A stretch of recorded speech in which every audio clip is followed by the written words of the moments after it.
Hello, welcome to Team 51 iStack project team's presentation of our Phase 1 launch for the stack selection and portfolio optimization application.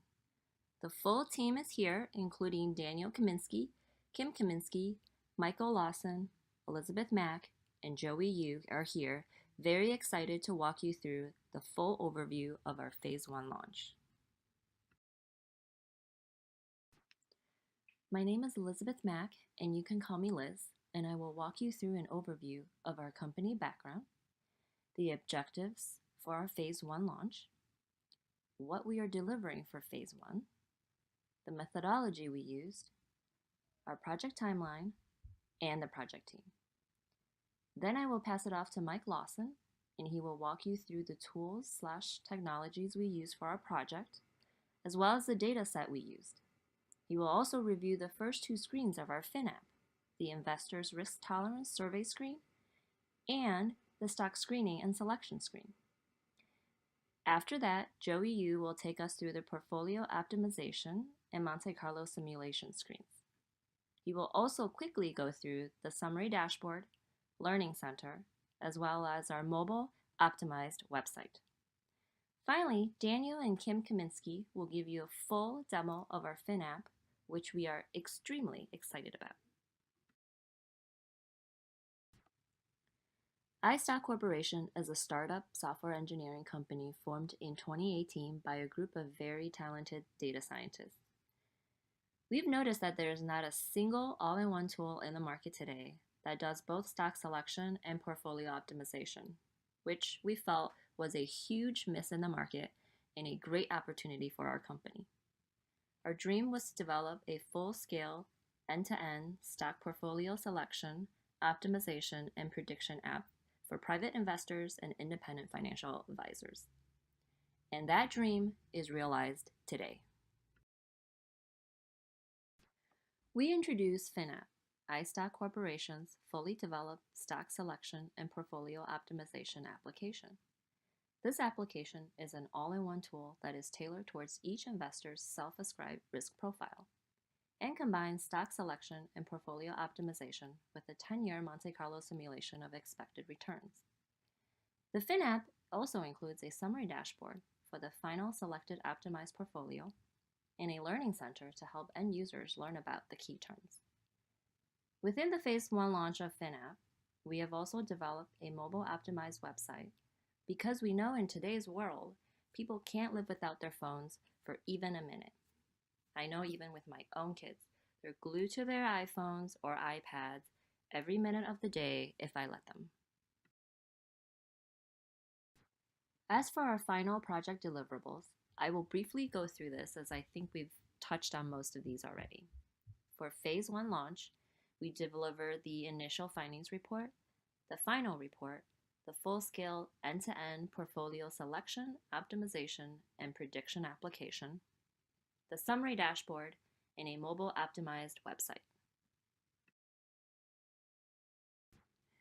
In later slides, we will review our methodology more in depth, but at a high level, we use the historical data from the S&P 500 as our database. For modeling, we developed a risk tolerance survey interface where each investor can answer questions to come up with a customized risk profile. We also developed a stock screening and selection interface to allow investors to refine their stock selection based on value investment ratios. Both of these interfaces then feed into the stock optimization and Monte Carlo simulation, so results are customized for each investor. We developed an optimization tool to compute the efficient frontier based on the investor's own risk profile, and a Monte Carlo simulation algorithm to predict expected returns for every optimized portfolio. The full-scale stock selection and optimization tool will be deployed to our customers, and iStack will continue to monitor and evaluate model performance on a monthly basis. iStack will also continue to make adjustments and improvements for future rollouts. Our project timeline of 10 weeks for Phase 1 of this project was extremely aggressive. However, the project team worked tirelessly to push through to completion in the allotted time. We have completed all of the deliverables for phase 1 of this project as expected without significant delays or issues. We had a fantastic team of dedicated people working on this project. The iStack project team members are all recent graduates of the prestigious Northwestern University School of Professional Studies MSDS program. Together, we have nearly 100 years of combined professional experience around analytics and engineering. The team was structured around an agile software development framework. Daniel Kaminsky and Kim Kaminsky are the technical product architects focusing on the technical side. Elizabeth Mack and Michael Lawson are the business product managers focusing on business development, project management, and reporting. Finally, Joey Yu is the release train engineer focusing on the communications between the product teams, the escalation of impediments, and on helping to manage by either reviewing the code developed or assisting on project manager tasks as necessary. If you're interested, we have complete bios for every project team member in the appendix. Now I will hand it off to Mike Lawson to walk you through the next part of our agenda. We hope you're as excited to see our fully developed application as we are.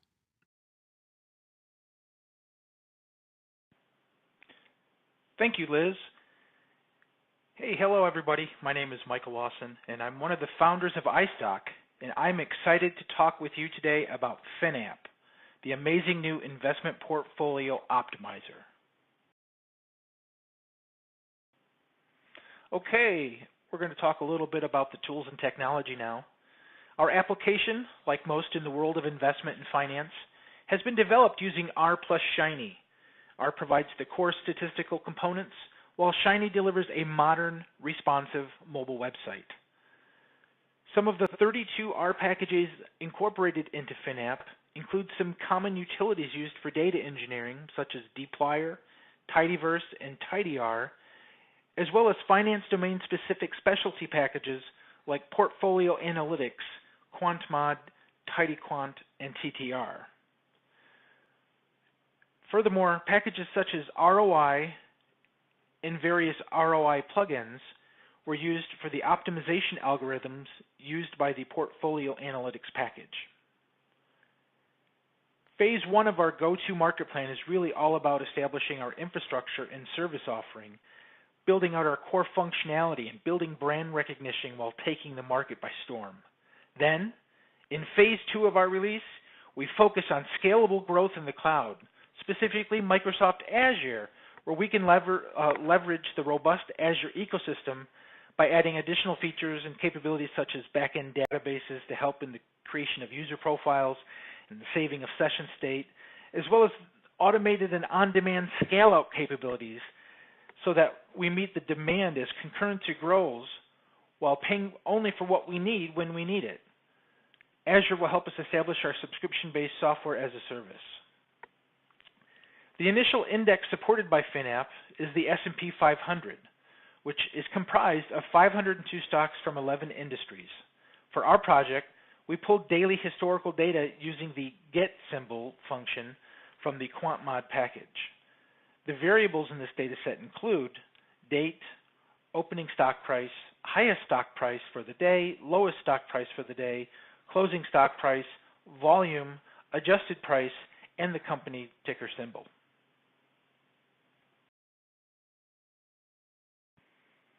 Okay, now for an overview of the S&P 500 data. The S&P 500 is an excellent stock market index to start with in our application, as it is believed to be one of the most widely followed and most representative of the U.S. stock market, capturing the majority of the available market capitalization. Here you can see a heat map style representation of the S&P 500 with each company within the index shown to scale with regards to the size of each cell within each sector. Okay, so now we're getting into the good stuff. One of our key market differentiators is FinApp's ability for each investor to tailor their portfolio according to his or her risk profile. Each investor will take a risk tolerance survey as their first step to optimizing their stock portfolio, the results of which are fed later into our optimization engine. Each investor will provide their current age as well as their planned retirement age.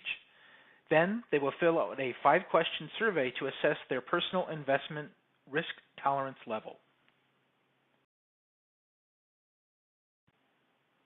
Okay, once we've gauged the user's personal investment risk tolerance level, we can determine the right mix of stocks and bonds based upon the risk profile before moving on to the Stock Screening and Selection tab in FinApp.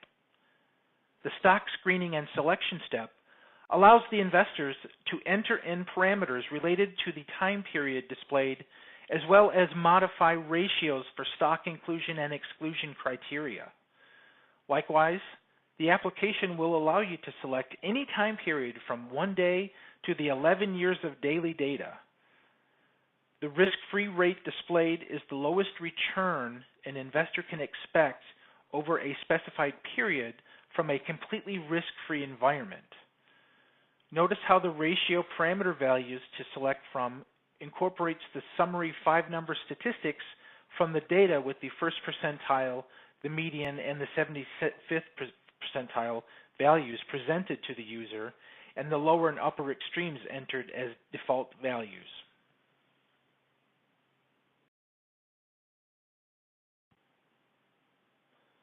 Once the ratios parameters are entered and submitted, the stock count and selection will be displayed on the screen.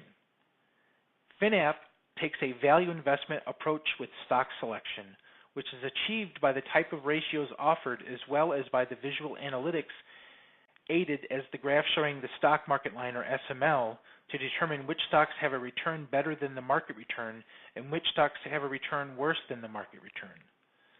This SML is based off of the capital asset market model, where the stocks are above the SML if the alpha is greater than 0, and the stocks are below the SML if the alpha is below the value of 0.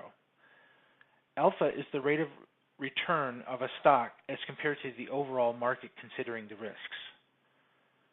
From a visualization perspective, all stocks in green letters in the table below the graphs represent stocks that are above the SML line, and all stocks in red letters represent stocks below the SML line. Investors are able to sort the stocks using any of the variables displayed, and currently the stocks are sorted using the ticker symbol in alphabetical order. At this point, the investor is ready to move on to the next screen for portfolio optimization. I'm Joe Yu, and I will go through the portfolio optimization screen, the Monte Carlo simulation screen, the Learning Center, the FinApp dashboard, and the mobile development.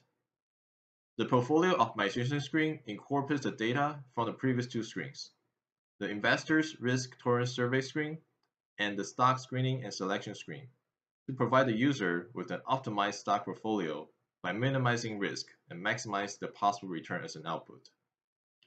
It is an optimization modeling exercise with 2 objectives.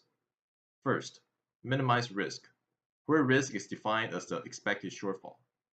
And second, maximize possible return, where return is defined as the mean of the monthly returns. We added a few constraints as well. First, the bond must equal the percentage specified in the risk tolerance survey, and each stock could not represent more than 11% of the portfolio. Second, shorting is not allowed in this model as it is a long strategy only for value investment. Third, all the money must be invested.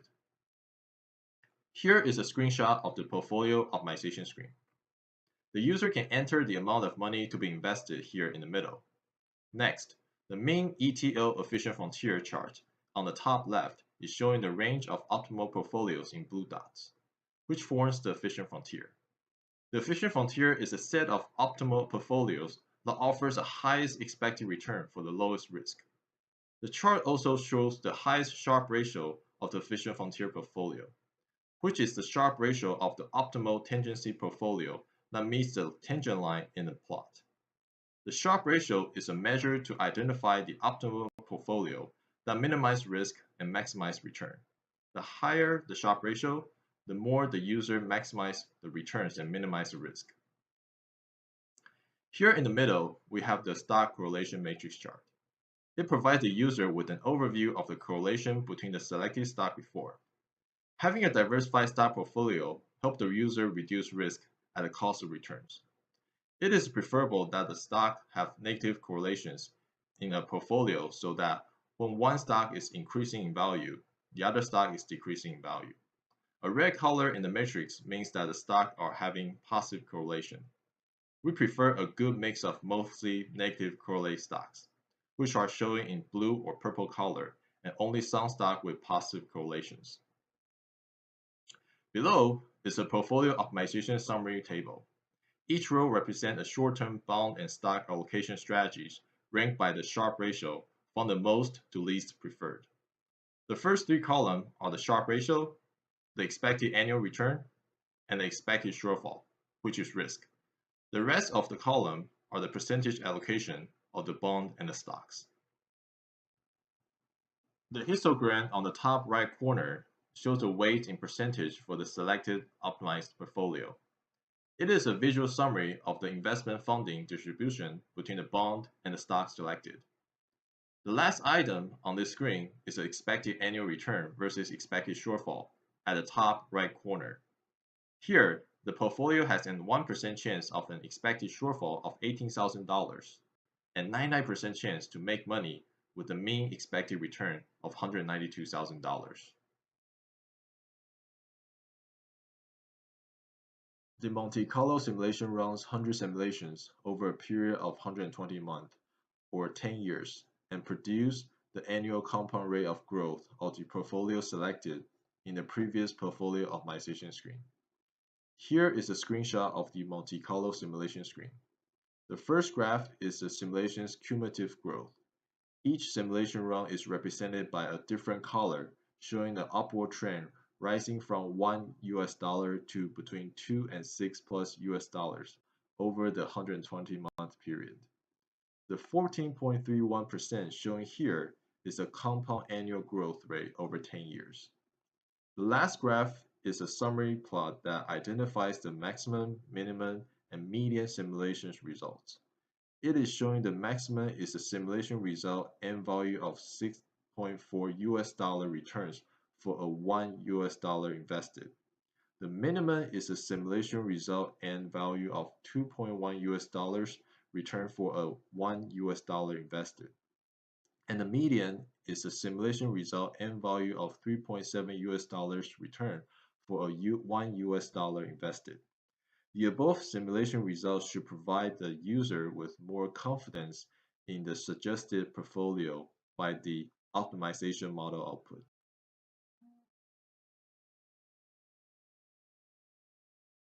Through working on this application, the project team realized that having a dictionary to define all the key terms used throughout this application would be very beneficial to the end user. This tool is targeted for private investors as well as independent financial advisors, so we strongly believe that having this learning center where they are able to read and understand the key terms will vastly improve user experience. Users are able to search for specific key terms they are looking for in the search box. We believe that including this learning center is a huge value add for our end user and vastly improve end user experience. The next two slides are the FinApp summary dashboard. This summary dashboard presents to the user all of the final outcome from their current FinApp session. The first row of the summary dashboard is showing basic information, such as dollar amount invested, user profile, number of stocks selected from both the stock screening tab and the portfolio optimization tab, the stock market line analysis plot, and the optimization output. The second row is showing the three plots we talked about earlier in the portfolio optimization screen: the mean ETL efficient frontier chart, the stock correlation matrix, and the efficient frontier stocks weights histogram.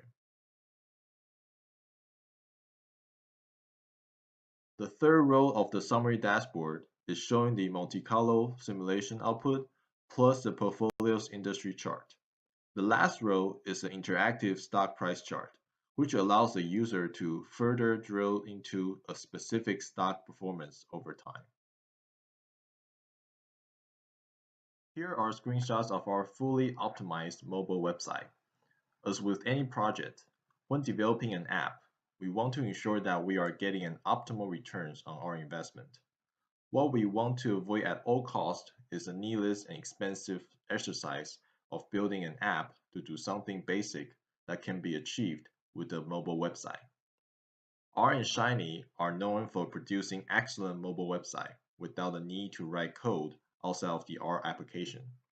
This is one of the primary reasons iStock is building the FinApp application using R and Shiny. Speed to market is maintained in the most cost-efficient manner, while at the same time, a standalone mobile app can be revisited later after we establish a beachhead in the marketplace.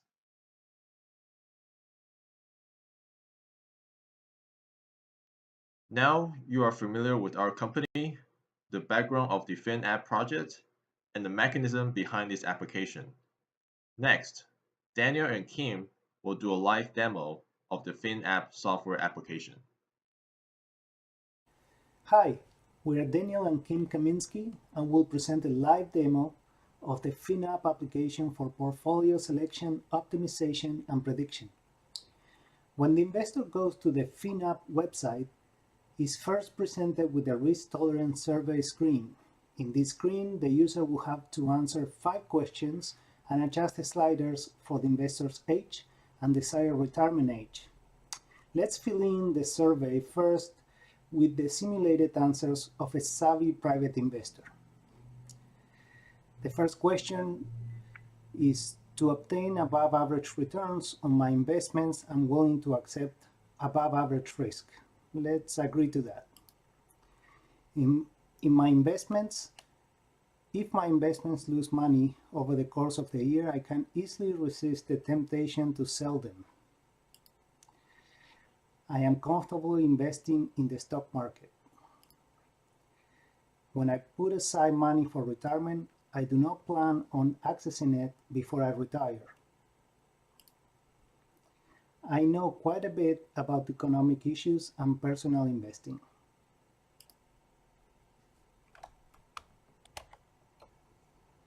We can see that the software produced an investment risk tolerance score of 4.8 in the 1 to 5 scale range, and a pie chart showing the suggested portfolio distribution for the investor's investment risk tolerance. Let's go one step further in our simulation and adjust the age of the investor to be in her 20s.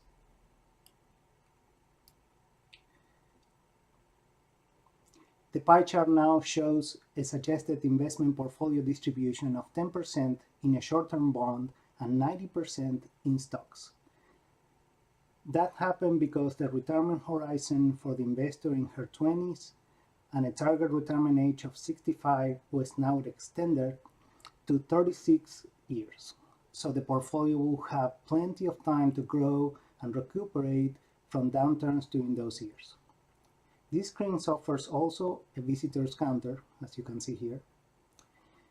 The main output of this screen is the investment portfolio distribution, which will pass as an input to the portfolio optimization tab, together with the output from the stock screen and selection tab. Now the investor is ready for the next step, so let's click on stock screening and selection, and Kim will go over this screen with you.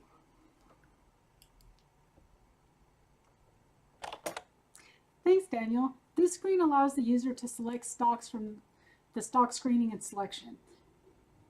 In order to see the full functionality, you need to select ratios from this ratio section to get the ranges. This screen takes a bit of time to build, so I'm going to run it open-ended, meaning that every ratio here shows the full range of every stock. So all the alpha values, the most negative one was -1, it goes to 1. The price to cash flow ratio, the worst one was 209, it goes to 30,400. I'll leave it open-ended so we bring in all the stocks. Hit submit. Now it takes a minute to build, and I'll explain some other aspects of the screen. Up here you can see we're selecting stocks from the S&P 500. The date range is from 2007 to 2018. We included 11 years worth of data so that we can include a bear market. The risk-free rate of return is based on a 3-month Treasury bond, and the rate is 0.5. Now that we've selected the stocks, we can talk about the security market line right here. And the security market line gives you the amount of, it represents where a correctly priced stock would lie on the line for a given level of risk. So you would expect that for a 0 level of risk, you achieve a very small return. Right here at 0, we'd have about a 0.5 return, which correlates with the risk-free rate. For a very high beta, which would include a lot of volatility, you would expect a 20% or more return over here. But of course, you would have a lot of downside potential as well. You can see that every stock in the S&P 500 is plotted on this graph. Stocks above the stock market line up here indicate that the stock is undervalued. Stocks below the line indicate that they're overvalued because they're more risky for the amount of return that you're going to get. A beta of 1 generally indicates that the riskiness of the stock is about what the stock market is. And so a beta of 1 is going to be right around here. We're going to look for a stock up here that's about the risk of the stock market. Let's hover over here for a second. And here we have Amazon. Now Amazon, generally the stock market returns maybe about 8%. But you can see that Amazon, which has a 1.07 beta, which is about the stock market risk, returns you about a 31%. So that's going to be a much better investment than the stock market as a whole. So what we want to do, what every investor wants to do, is to beat the stock market. So you want to look for your stocks that are above this line. Stocks that are above this line are going to be ones that have an alpha that's greater than 0. Your alphas are right here in this grid. And if we scroll down, we can see that any stock that's in red is below the stock market line. So they're riskier than the market as a whole. You want to avoid them. So now that we have some basic understanding about how the screen works, let's go ahead and fill out the ratios a little bit better to see what we want to return. So like we said, we want alphas that are above 0. The price to cash flow, we can see right here that the range of most of the stocks is going to be between 9 and 20.78. So the lower 1% is 9, the higher 75% is going to be 20.78 or lower. So we're going to kind of base our choices somewhere around there. I'll go ahead and put in 9 here. We'll go a little bit higher on the price to cash flow. Price earnings, let's do 14 to 36. Price to book. Let's keep this a little bit wider because otherwise we're going to leave out some technology stocks because they tend to have higher price to book ratios since they don't have a lot of actual assets. Debt to equity, we'll do a 0.38. 28. Let's do current ratio. We'll leave that there. Dividend payout 0.1, 0.77. We'll click submit and see what we get. You see before we had 498 stocks selected, and we want to pare that down a bit. It's still working, it's thinking about it. Now we get 72 stocks selected. So that's a bit better. It makes it easier for the portfolio optimization to work. One other thing I want to show you about this screen is over here on this grid, you can select any of these stocks to see what they look like compared to the market. So you can see that Apple is the blue line here, and the stock market line is orange. Whenever it's below the stock market line, it means that stock is undervalued because it performs better than the market as a whole.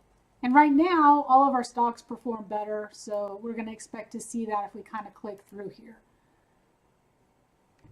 All right, so let's move on to the portfolio optimization screen. This is the fun stuff. Now this screen takes a minute to run because it's actually doing the optimization. Oh, there it goes. It wasn't too bad. I'm going to include an investment amount of $1 million because we have $1 million to invest. And what we can see, let me point out some features of this screen, is that based on the investor risk tolerance survey that was on the first screen that we talked about earlier, the portfolio is going to include 90% stocks and 10% bonds. Now this is a constraint that was put upon the portfolio optimization algorithm. So if you come down here to the grid, which shows you your optimized portfolios, you can see that your bonds, which is this TB3MS, that's the bond of 3 months, is 10%. Every portfolio is going to be 10%. You can scroll down and see that. Now, over here we can see all of the portfolios that are on the efficient frontier. And what that means is that if it's on the efficient frontier, it is the best portfolio for the given level of risk. So as you go up, you have more risk because your expected shortfall, and your expected shortfall is the most amount of money that you can lose at a 1% tail. So as your expected shortfall gets greater, your return gets greater as well. The mean return over here is your monthly return. So as you go along here, your return gets greater as your risk gets greater. You don't necessarily want more risk, but you want to get the best amount. You want to minimize your return while, no, you want to minimize your risk while maximizing your return. So the very best portfolio that you can get is going to lie against the tangency line, and that's going to be called your tangency portfolio, and that's your black dot right here. You can also see that in the grid, and it's represented with a Sharpe ratio. The highest Sharpe ratio is your best portfolio. It's your optimized tangency portfolio, and that's this portfolio right here. If I click on this, you can see all the stocks that were selected and their weights. So you have Apple's at 11%, Intel's at 11%, Starbucks at 11%, and so on. That's also shown down here. We see that Apple is 11%, Intel's 11%, Starbucks is 11%. The correlation shows you all of the stocks we selected from the first screen and shows you their correlation coefficients. What we're looking for is purples, and this helps you see what the portfolio is doing in the background to make these selections over here. It was trying to find stocks that have the most purple, that correlate the best together, or really correlate the worst together. The red is the best correlation, the purple is the worst, but what you want is a negative correlation so that you have, when one stock is going up, another stock is going down, and vice versa, so that you always have stocks that are performing well. That reduces your risk. So up here, what we find is if you select your tangency portfolio right here, it'll show you what your annual expected return is and your expected shortfall. Your expected shortfall is just at the tail. Here, what we're expecting is most years we're going to make $192,000 a year. That's a 19.2% return. The shortfall is only $18,000. That's your catastrophic worst case scenario, and that's pretty darn good. So if every year for 10 years you make $192,000, you've gone close to $2 million. But then you're, in a bad year, when you have a downturn, you only lose $18,000. So that's going to mean you're going to make a lot of money. You're going to become really rich. That's what we want. If you're interested in having a portfolio with a little more risk, we can go down here, select that. You see that your tail is a little bit higher, but so is your return. That's all there is to say about the portfolio optimization. So now I'm going to turn this over to Daniel, who's going to talk about the Monte Carlo simulation, which will show you your returns over a longer period of time. Thanks, Kim. I'm going to point out one more thing about this screen. Initially, when we were in the stock screening and selection tab, as you can see, 72 stocks were selected with these ratios. When we went to the portfolio optimization screen, the 72 stocks are still here. However, after the optimization, the linear or nonlinear optimization was run, several of these stocks were discarded, and you can see the weights of 0 for those stocks to come up with the tangency portfolio, the optimal portfolio. And that's why in this graph, you can see here in the first bar, the short-term bond represented with the 10% investment, and then only a handful out of the 72 stocks selected for the tangency portfolio where weights for investment were allocated. Now we would like to see how this portfolio selected will fare over time. So we'll click on the Monte Carlo simulation of the portfolio's expected return tab. The selected portfolio's bonds, stocks, and investment weights from the previous portfolio optimization tab were passed onto the Monte Carlo simulation screen and utilized in the R code that runs the 100 Monte Carlo simulations with a $1 investment in the selected portfolio. The dollar was distributed in the portfolio's bond and stocks with the corresponding weights. The R code simulates the compound annual growth rate over a period of 120 months or 10 years. This information I just gave you is displayed for the user in the text of the gray box in the left margin. The graph on the top shows the 100 simulations over the 10-year period. In the center, we can see the compound annual growth rate and median simulations and value. We can see that for these simulations, the median value was 12.87%. In the graph on the bottom of the screen, we can see the maximum, median, and minimum simulations out of the 100 Monte Carlo simulations run. The Monte Carlo simulation code also rebalances the portfolio periodically over time to keep the portfolio's distribution at the risk tolerance level selected by the investor in the risk tolerance survey screen. In this case, 10% in a short-term bond and 90% in stocks as the assets grow or decline over the 10-year simulated period. This completes the main processes information for the user, giving the investor a very good sense of the selected portfolio's performance over time. Let's click now on the Summary Dashboard tab.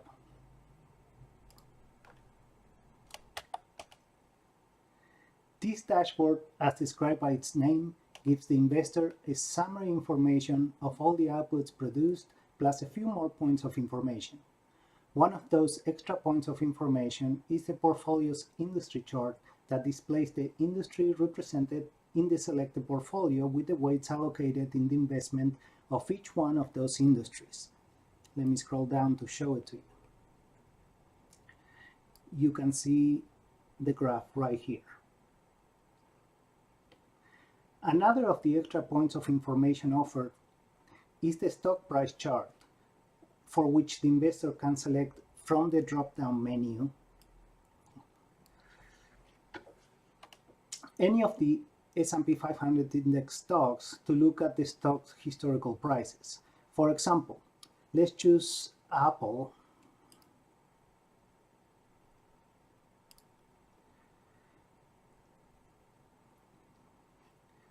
We can see that the graph now provides the Apple's historical adjusted close prices, and the graph's title reflects that.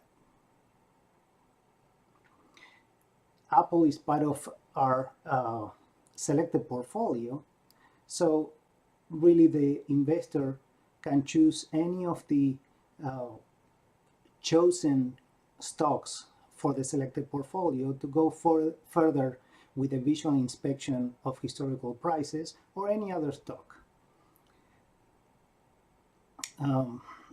As we can see, all outputs from every single tab are represented in this dashboard. I'm gonna go slow and scroll down so you can see everything that is offered. And except for the two graphs that I pointed out, most of the information, or all of the information, you've seen in previous screens. Now I'm gonna scroll up because finally the investor at any point can click on the Learning Center tab. On this screen, we can see a glossary of financial investment terms used throughout the FinApp application. The user can either click on different pages to see what's available. If you scroll down, you'll see the pages right here. Or directly type a term he's looking for in the search window. Let's type a word.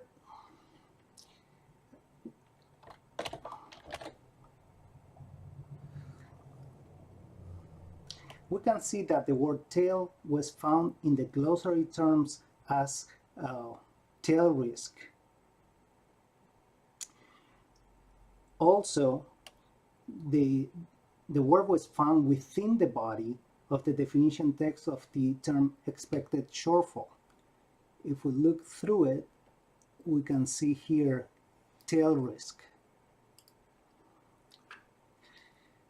If I delete the word that I put in the search window, the screen comes back to its default. The last feature on the screen is the ability to select to see more entries per screen. As an example, if I select 25 entries from the drop-down menu, the screen displays now, instead of 10, 25 glossary terms.